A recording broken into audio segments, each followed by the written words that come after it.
In 2008, Barack Obama spoke to our deep frustrations with the politics of broken promises and abandoned dreams. But too many times, after the election is over and the confetti is swept away, all those promises fade from memory.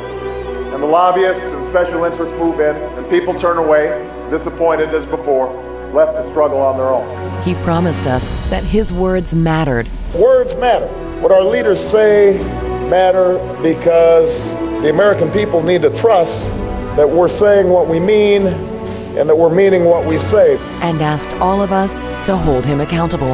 I've got to hold myself accountable. I guarantee the American people will hold me accountable if what I'm selling doesn't actually deliver. His rival, Hillary Clinton, cautioned us that Obama was peddling false hope. He needs a reality check.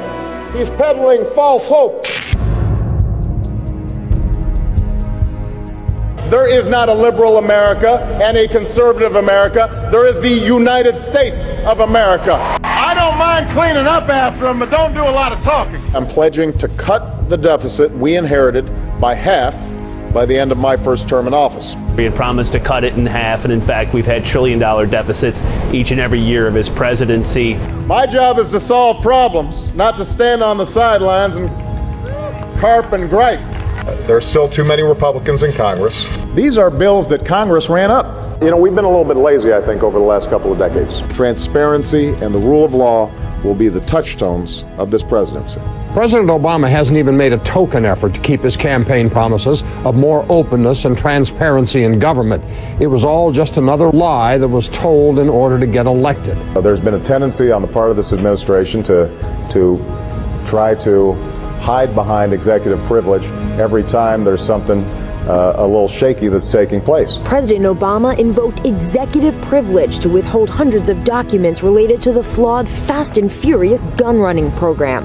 So we're not going to go around doing negative ads. We're going to keep it positive. Barack Obama's campaign and allies will run more negative ads against this Republican nominee in 2012 than have ever been run in the history of the world. I will close Guantanamo. I will restore habeas corpus. The Guantanamo Bay detention facility is still open, despite campaign promises to close it. This is part of the whole theory of George Bush, that he can make laws as he's going along. We're going to look every single day to figure out what we can do without Congress. What can we do without it? Last week, the Supreme Court reversed a century of law that I believe will open the floodgates for special interests. The president is now embracing super PAC money. I'll put on a comfortable pair of shoes myself. I'll walk on that picket line with you as President of the United States of America. Why didn't he come into Wisconsin? Why didn't he help out Tom Barrett? Why didn't he make the case for the public service unions? If a mandate was the solution, we could try that to solve homelessness by mandating everybody buy a house. And that's why under my plan, individuals will be required to carry basic health insurance. America's small businesses are the backbone of our economy and the cornerstones of our communities. If you got a business, you didn't build that. Somebody else made that happen. Everyone gets a fair shot, and everyone does their fair share, and everyone plays by the same rules from Main Street to Wall Street to Washington, D.C. There's not been a single prosecution of a high-ranking Wall Street executive or major financial firm. We need to do it by the end of my first term as president. But I did not make a promise that I would get everything done 100% when I was elected as president. But what you don't deserve is another election that's governed by fear and innuendo and division.